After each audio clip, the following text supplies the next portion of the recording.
What began as the life of a humble worker in a diamond mine had transformed into something few could have imagined. Ibrahim Traoré was now one of Africa's most powerful and defiant leaders. He sat at the head of a long polished table in the presidential palace of Ouagadougou, the capital of Burkina Faso. Around him, the CEOs and top negotiators of the world's most powerful mining conglomerates had gathered. They had come to make their offers, to purchase the very mine where Traoré's own father had once labored and died. But not all cards were on the table. In his crisp military uniform, Traoré stood tall, arms crossed behind his back, listening as the men in suits made their pitch for Burkina Faso's most coveted asset. Mr. President, Atlantis Mining is prepared to offer $1.2 billion in cash, said Charles LeBlanc, his face tinged with anxiety, along with a 20-year technology transfer agreement for the Blue Diamond mine. He paused, then added with a hint of warning. Refusing this could carry diplomatic and economic consequences.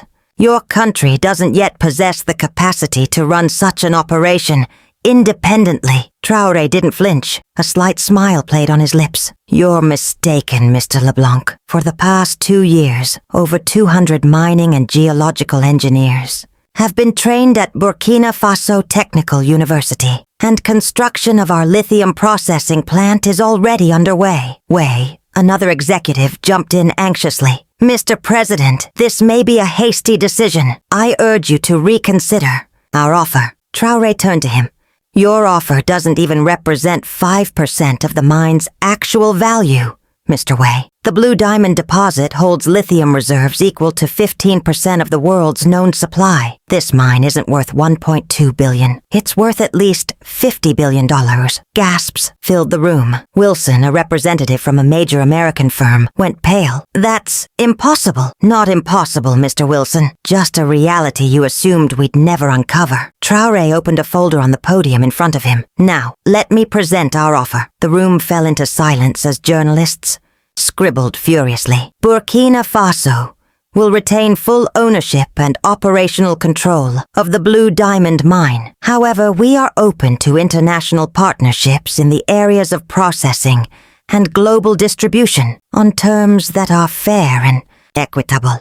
It was a turning point, not just for Burkina Faso, but for Africa. Outside the palace, military units had already secured the mine. Private security forces employed by Atlantis Mining had been disarmed. The operation had been carried out swiftly and without bloodshed. By that afternoon, international reaction erupted. The French Foreign Ministry called the move an unacceptable act of nationalization and threatened immediate sanctions. The U.S. State Department warned that Burkina Faso's unilateral action undermines investor security, and vowed to explore legal options to protect American business interests.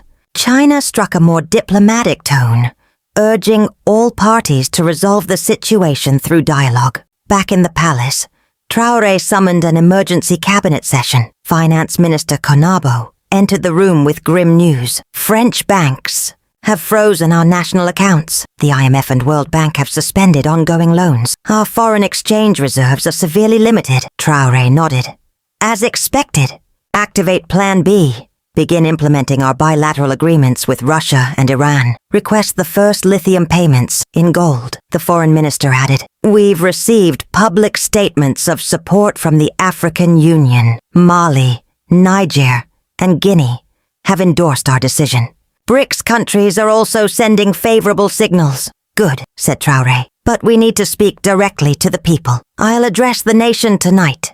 That evening, televisions across Burkina Faso flickered on as families gathered to watch. Traoré appeared calm, but resolute. My fellow citizens, today we open a new chapter in our nation's history.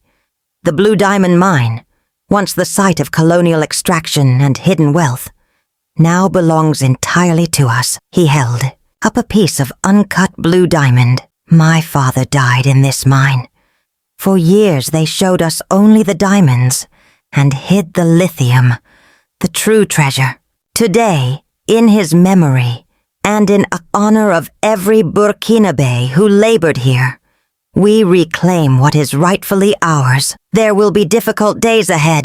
Sanctions, price increases, shortages, But freedom has a cost, and we are ready to pay it. The streets of Ouagadougou erupted. Thousands gathered, waving flags and chanting, "Burkina Faso Hulka, the people own the land." 1 week later, Western sanctions hit in full force. Global banks severed ties. The IMF terminated its programs.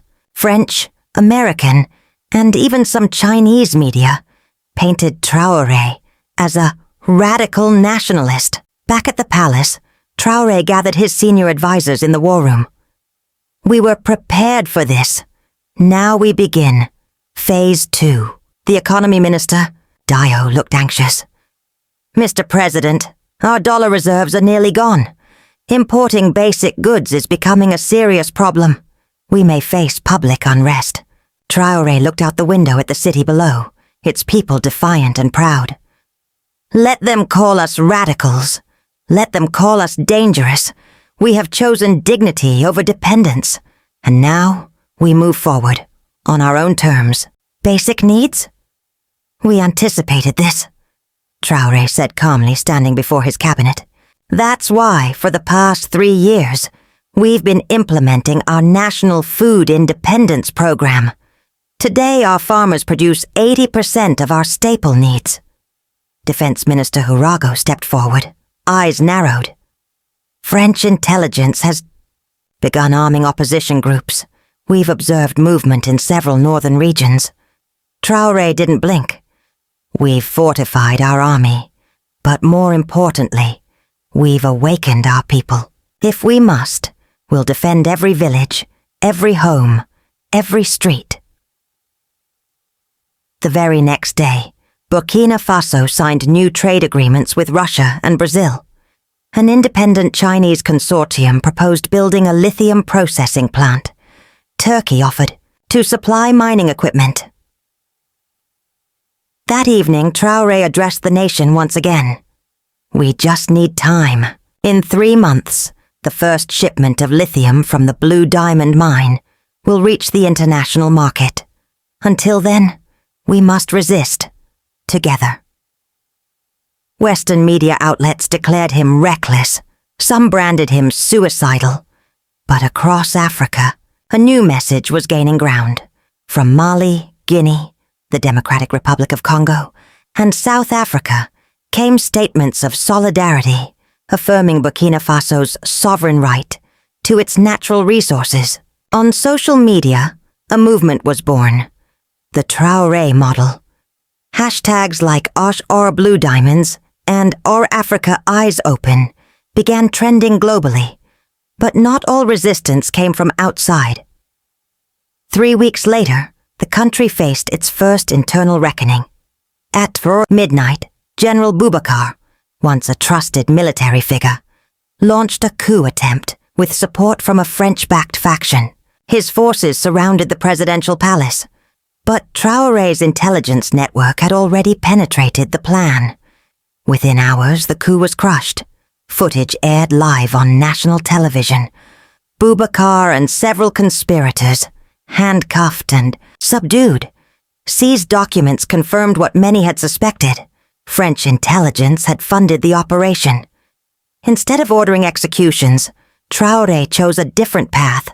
He summoned Boubacar to a live national broadcast. The general stood, trembling. Traoré faced him, voice steady. "General Boubacar," he said, "today I won't ask about your punishment. I want to ask you why. Why betray your country?" Boubacar faltered, then, almost whispering, "They offered me 5 million euros, a villa in Europe, a new life." Traoré stepped closer. "And your nation's freedom, your people's future. What price did you place on that?" The general fell silent, head bowed in shame. Traoré turned to the cameras. "Here is the clearest evidence of how the West continues to control Africa, not only through money, but by exploiting the weaknesses within us." International outrage followed. France denied any involvement, but the evidence was undeniable. Even within Western nations, public protests began. citizens demanding answers about their government's role in post-colonial manipulation. Despite mounting pressure, Burkina Faso held firm. The next 6 months were hard. Sanctions choked supply chains. Prices surged. Shelves emptied. Frustration turned into street protests. Each night, Traoré appeared on television. "Freedom has a price, my brothers and sisters," he said, unwavering. "But that price is still far less than the cost of centuries of theft and silence." And then, the world changed. By month 6, the electric vehicle industry was in crisis. Lithium shortages crippled production across Europe and North America. Prices soared. Investors panicked. Global headlines shifted from condemning Traoré to anxiously watching his next move. Suddenly, the Blue Diamond Mine wasn't just Burkina Faso's treasure. It was the future of global energy. In a press conference streamed worldwide, Traoré stood before a sea of microphones. "Burkina Faso is open to the global market," he declared, "but only under fair trade conditions. We will never again relinquish control over our resources. Those days are over." The first breakthrough came within a week, from an unexpected source: Volkswagen. Volkswagen was the first to break ranks, signing a direct agreement with Burkina Faso. In exchange for access to lithium, the company pledged to establish a state-of-the-art technical training center in the country. The floodgates opened. Tesla, Ford, Toyota, global automotive giants, soon followed. One by one, the companies that once dictated terms were now forced to sit at the table with Burkina Faso, negotiating on equal footing to resolve the growing lithium crisis. But victory on the world stage did not mean peace at home. The operation of the Blue Diamond Mine proved more complicated than anyone had anticipated. Technical malfunctions, staffing shortages, and supply chain issues slowed progress. Production lagged. Every delay was a reminder that reclaiming sovereignty was only the beginning. Traoré was not a distant leader. Day and night, he walked the site in boots and dust-covered fatigues, working shoulder to shoulder with engineers and miners, solving problems one wrench turn at a time. Late one night, as he reviewed blueprints under the dim light of his office lamp, there was a knock at the door. It was Konaté, the old miner who had worked these tunnels longer than anyone alive. "Mr. President," Konaté said softly, "may I speak with you?" Traoré stood. "Konaté, please. I owe you and your generation everything." The old man gazed out the window at the glowing shafts of the mine. "My father worked here. His father too.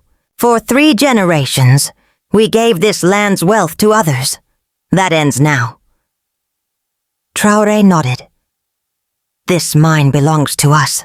Finally." Konaté shook his head gently. "It's a start, but it's not enough." He pulled a worn notebook from his coat and placed it on the desk.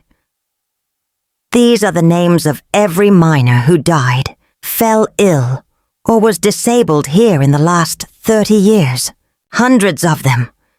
They deserve more than a statue or a speech." Traoré opened the notebook, flipping through the pages in silence. Line after line, name after name, each one a life buried beneath history. "What would you have me do?" he asked, his voice hushed. Konaté stood tall. "Create a fund for the injured, the widows, the children. Give them education, health care, pensions, something that tells them their lives mattered." Traoré looked up, eyes burning with resolve. "You're right. Reclaiming the mine isn't justice, but honoring those who built it. That is." The next morning, he convened an emergency cabinet session. By noon, the Miners' Justice Fund was born. 15% of all revenue from the Blue Diamond mine would go toward health, housing, scholarships, and retirement programs for miners and their families. 8 months later, the international financial system had come full circle. The IMF and World Bank lifted their sanctions. Western banks re-engaged. But this time the terms were different. The Blue Diamond model had set a precedent. Host nations would retain majority ownership of their resources. Burkina Faso wasn't just part of the conversation anymore. It was leading it. 1 year after nationalization, a new community had sprung up around the mine. Schools, clinics, housing, modern infrastructure for over 2,000 workers and their families. Nearby, Burkina Faso's first lithium processing facility rose from the earth like a monument to resilience. Russian and Chinese engineers trained local teams, young Burkinabe engineers, once forced to study abroad, now led cutting-edge operations at home. One morning, Traoré returned to the mine. With him were students from across the country, the first class of the newly established Blue Diamond Technical Academy. He stood before them, eyes scanning the rows of young faces filled with hope. "This mine is no longer just a mine," he said. "It is the heartbeat of our independence and the foundation of our future." They toured the lithium extraction labs, the diamond sorting chambers, the testing facilities. In a quiet corridor, one of the oldest workers approached the president. "Mr. President, I'd like to show you something." He led Traoré to a sealed-off section deep within the mine, the site of the infamous 1994 collapse. A monument stood in the cool silence. Etched in stone were the names of the workers who died that day. At the top of the list, Amara Traoré, his father. "We made this," said the miner. "We won't forget them anymore." Traoré stepped forward, placing his hand over his father's name. His voice caught. "Thank you," he whispered. That same day, the first processed lithium shipment, worth over $500 million, was prepared for export. At the launch ceremony, standing before reporters from around the world, Traoré delivered a speech that would echo across continents. "Today, we are not merely exporting a mineral. We are exporting independence, dignity, and a nation's right to determine its own destiny." A year after the world called him mad, Traoré stood vindicated. On the anniversary of the mine's reclamation, he visited his father's grave. With him stood the first graduates of the mining academy, bright young Burkinabe trained to lead the nation forward. "My father left me a small blue diamond," he told them. "But his true legacy was something greater, the belief that the wealth of our lands must belong to our people." In the distance, the mine gleamed in the morning light, fully Burkinabe run, fully operational, and powering a new era. A young miner stepped forward and held out a small wooden box. "Mr. President," he said, "we made something for you." Inside, nestled in velvet, was a ring, crafted from a blue diamond. On its inner band, a single word was engraved: Souveraineté. Sovereignty. Traoré slipped the ring on his finger. Eyes never leaving the horizon, the young miner held out the ring with reverence. "This diamond," he said, "was carved from the very vein where your father once worked." Traoré turned, the ring over in his hand, his eyes lingering on the engraved name, Amara Traoré. "Now," the miner continued, "we provide health insurance and education scholarships to every worker's family. No child will grow up without a father and be left behind. Not anymore." Silently, Traoré slipped the ring onto his finger. It fit perfectly. Outside forces still tried to squeeze Burkina Faso, sanctions, withheld investments, and veiled threats. But the nation held firm. For the first time, Its future was in its own hands. When my father died in this mine, Traoré told a gathering of students later that day, I was only 8 years old. That day, I made a promise. The wealth of our land would one day belong to our people. That same day, just steps from the original mine shaft, a new facility was unveiled, the Amara Traoré Lithium Processing Plant, Africa's first full-capacity lithium processing center. The inauguration drew leaders and diplomats from around the globe. Burkina Faso, once dismissed as a peripheral player, now stood as a respected and assertive force in international relations. Thousands of miles away, Charles Leblanc sat watching the ceremony from his corporate office. As the crowd applauded on screen, a notification lit up his phone. Atlantis mining stock had plummeted by 40%. The company, once a titan in the resource trade, was on the verge of collapse. 1 year after Traoré's bold move, Burkina Faso's revolution had become a blueprint. Within 2 years, 5 more African nations followed suit. The world called it the Traoré model, a new era of sovereign control over natural wealth. Nigeria reclaimed its oil reserves. The Democratic Republic of Congo took back its cobalt mines. South Africa asserted full control over its platinum fields. At an African Union summit, Traoré addressed his fellow leaders. Our resources can change our destiny, but true wealth comes not just from what lies beneath our soil, but from what we can refine, process, and offer to the world with value added by our own hands. Western powers, shaken by Africa's rising independence, tried new tactics.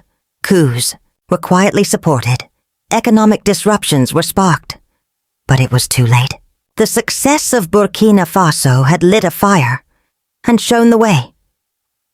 In Geneva, as a guest of the International Trade Union Confederation, Traoré gave a speech that would later be quoted in textbooks. To change the unjust structure of the global economy, we must first ensure justice within our own borders. A miner at Blue Diamond can now afford a doctor's visit for his child. He can send her to school. That, my friends, is what fair wealth distribution truly looks like. Eventually, Charles Leblanc was forced to resign. In his final interview, he spoke with rare candor. Perhaps, he said, the age of exploiting Africa's resources is over. 5 years later, Traoré was invited to London to speak at a major international mining conference. The same Western media that had once branded him a radical now described him as visionary, a reformer, a statesman of the new Africa. In the packed auditorium, diplomats, executives, and journalists waited to hear the man whose story had rewritten the rules of global trade. And as Traoré stepped onto the stage, wearing the blue diamond, ring carved from the earth his father once dug with bare hands, the applause was long and thunderous. Rival Robert Wilson was also in attendance. He had stepped down as CEO of Liberty Resources and now worked as an independent consultant. President Traoré, Wilson said, extending his hand. Traoré smiled and shook it. Mr. Wilson, we met 5 years ago, remember? Wilson bowed his head. Yes. Back then we didn't see eye to eye. Now I see how right your approach was to managing Africa's resources. Thank you for acknowledging that. Better late than never, Traoré replied. At the conference, Traoré presented the Burkina Faso model for sustainable mining. The mining executives in the room listened intently, eager to understand how a strategy once dismissed as reckless had succeeded. 5 years later, Burkina Faso was transformed. Modern skyscrapers dotted the capital, Ouagadougou. Schools, hospitals, and clean water systems spread through rural communities. The country's gross national product had tripled, child mortality had halved, and literacy had soared from 40% to 75%. The Blue Diamond Mine had evolved far beyond a mining operation. It was now an education and technology hub attracting students from across Africa. One morning, Traoré visited his father's grave alone. He slipped the blue diamond ring from his finger and placed it gently on the tombstone. "Your mission is complete, Father," he whispered. "Blue Diamond now belongs to our people, and not just Blue Diamond, all our mines, all our resources." That night, Traoré stood on the palace balcony, gazing over the city. The lights of Ouagadougou shimmered brighter than ever. In his hand was the small blue diamond piece left by his father. "Do you see, Father?" he murmured. "We're building a country you couldn't have dreamed of." In the distance, the glow from the Blue Diamond Mine pulsed steadily. No longer wealth, flowing outward, but power staying within the nation. For Traoré, this was only the beginning. Holding the blue diamond, he recalled his father's words. "Son, real wealth isn't in the land itself, but in the hearts of the people living on it." And now, that wealth belonged to his people. At the next round of negotiations, a sharp-eyed French CEO commented, "This offer is generous compared to similar mines." Traoré's expression remained unreadable. A Chinese official then took the floor. "Dragon Minerals offers $1.4 billion plus $200 million for local workforce training." American businessman Robert Wilson interrupted. "Liberty Resources proposes $1.5 billion and a 12% annual profit share." Traoré's economic advisor, Kabore, scribbled notes eagerly. "These offers could transform our economy." "Thank you, gentlemen," Traoré said calmly. "But before I decide, I want to hear why you want this mine so badly. Because you all know, Blue Diamond is not just a diamond mine."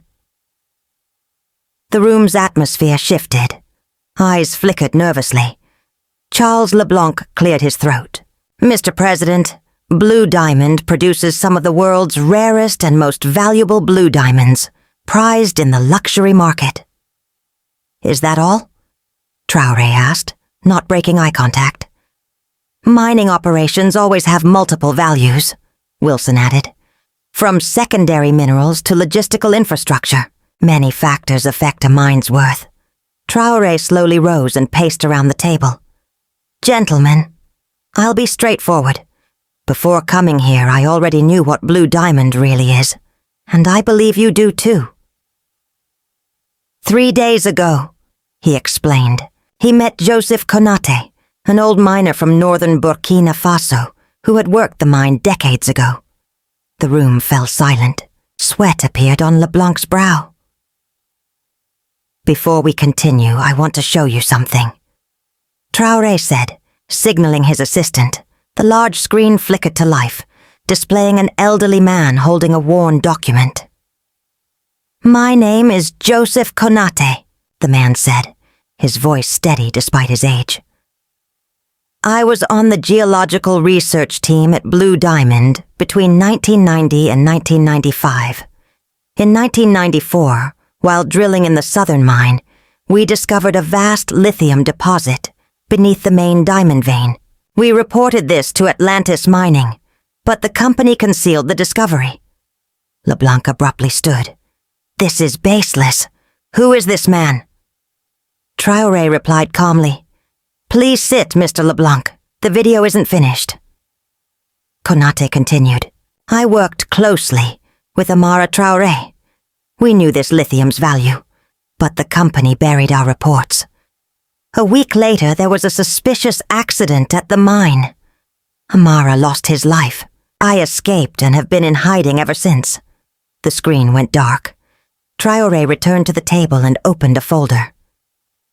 "Mr. LeBlanc, Mr. Wei, Mr. Wilson, I have geological reports from 1994 and internal communications from Atlantis Mining. Executives confirming Konaté's account. He spread out a map on the table. As you can see, the real value of Blue Diamond isn't the diamonds. The lithium reserves beneath amount to approximately 15% of the world's known supply. In today's electric vehicle revolution, this lithium is far more valuable. The CEOs exchanged uneasy looks. Wilson cleared his throat. These assessments can be speculative. Extensive research is needed to verify reserves. That research has already been done, Traoré said steadily. By your own companies. You know the results. That evening, Traoré stood alone on the palace balcony, clutching the small matte blue diamond, his father's legacy from 30 years ago. Economy. Minister Dio approached quietly. The offers are extraordinary, Economy Minister Dio said, hopeful. This deal could enrich our country. Traoré shook his head. My father was a simple miner at this very mine. He died in a collapse in 1994. All that was left to us was this small diamond and great pain. The French company Atlantis Mining kept operating the mine, without paying any compensation. But before he died, Traoré continued, my father told me something important. The real treasure of blue. Diamond isn't the diamonds. Dio frowned. What do you mean? In 1994, my father and Joseph Konaté discovered lithium deposits beneath the mine. They reported this to management, but the company covered it up. Back then, lithium wasn't as valuable as it is today, but it was still important. That's incredible, Dio said slowly. And now? Today, Traoré held the small blue diamond up to the light. Lithium is essential for batteries in electric vehicles, the oil of the future. He lowered the diamond. Shortly before his death, my father found a new vein. He reported it, but the records were erased. His death was no accident. They silenced him. How do you know this? Dio asked, eyes wide. Because Joseph Konaté is still alive. He's been in hiding all these years. Last month he contacted me and told me everything. Traoré pulled a worn notebook from his jacket pocket. These are my father's geological notes. He mapped the lithium deposits and understood their value. Dio examined the notebook. So this meeting is a trap? Traoré's gaze hardened. Yes, a trap to see how long Western companies have known the truth, and how long they've played us for fools. He moved to the balcony, gazing at Ouagadougou's shimmering nightlights. My father died when I was 8. My mother raised me alone. Often we didn't have bread to eat or money for school fees. Meanwhile, foreign companies were stealing our country's wealth. Dio bowed his head. Burkina Faso's story is the story of many African countries. But now, Traoré's voice grew stronger. We will end this. Not just Blue Diamond, but all our mines, all our resources will belong to our people. At midnight, Traoré held a secret meeting with his trusted advisors. Intelligence Chief Sankura opened a file. Mr. President, our lithium reserves are at least 20 times the publicly known estimate. Traoré asked. What about the companies? Making offers? All 3, Atlantis, Dragon, and Liberty, have this information but kept it hidden. Sankura brought up internal emails on a laptop. LeBlanc, CEO of Atlantis, wrote in a private meeting 2 years ago. When we control Burkina Faso's lithium reserves, our company's value will skyrocket. We should start with a low offer. Africans don't know the true worth. Traoré's jaw tightened. Dragon Minerals similarly told Beijing the real value isn't in diamonds, but lithium. Liberty called it Africa's secret lithium treasure. In a confidential Wall Street pitch, Traoré stood. Tomorrow is the final meeting. We have a surprise for them. Defense Minister Urago looked worried. Mr. President, this could be dangerous. These companies are backed by powerful governments. France, the US, China. Economic and military sanctions are possible. We're ready, Traoré said firmly. For 2 years, we've built alternative trade routes. We have secret agreements with Russia, Brazil, Turkey, and Iran. We've also acquired the technology and equipment to process lithium ourselves. Economy Minister Dio looked astonished. How did you manage all this? I've been preparing since my father died. Preparing for this moment, Sankura added. We've detected Western intelligence activity, especially from French DGSE. They're in contact with opposition elements, preparing for a potential coup. Names? Traoré demanded. General Boubacar, Colonel Zeta, and former Economy Minister Traoré all have received significant funds from France. Traoré nodded. Keep watching, but don't act yet. First we secure the mine, then we handle the traitors. Meanwhile, in a luxury hotel, Charles Leblanc spoke into his phone. Don't worry. Traoré knows nothing. Tomorrow he'll sign, and Blue Diamond will be ours. Our company's value will increase tenfold. Li Wei was conferring with Beijing. The Americans and French have submitted bids, but ours is highest. President Traoré faces economic pressure. He won't refuse. Robert Wilson sipped a drink at the hotel bar. When I get this signed, our Detroit factories will become the world's largest EV manufacturer. Lithium is real power. None of them knew Traoré's plan was already in motion. The next morning, preparations were complete for the signing ceremony. International press gathered for Burkina Faso's biggest economic deal. Leblanc, Li Wei, and Wilson entered, confident they'd win. Traoré arrived on time and stepped to the podium. Distinguished guests, he began. Today we sign an agreement that will shape our country's future. Leblanc smiled confidently. But, Traoré continued, the agreement we signed today is not the one we discussed yesterday. A murmur swept through the hall. I announce that we reject the offers. From Atlantis Mining, Dragon Minerals, and Liberty Resources, the 3 CEOs exchanged shocked glances. Instead, Traoré declared, we are establishing the Burkina Faso National Mining Company. Blue Diamond now belongs entirely to the people of Burkina Faso. Leblanc stood, furious. This is unacceptable. It violates international agreements. What violates agreements, Traoré said calmly, is hiding the true value of our lithium deposits from us, trying to steal our natural resources while knowing the truth. He pressed a button. The large screen lit up with secret company emails, geological reports, and detailed maps of lithium reserves. The game is over.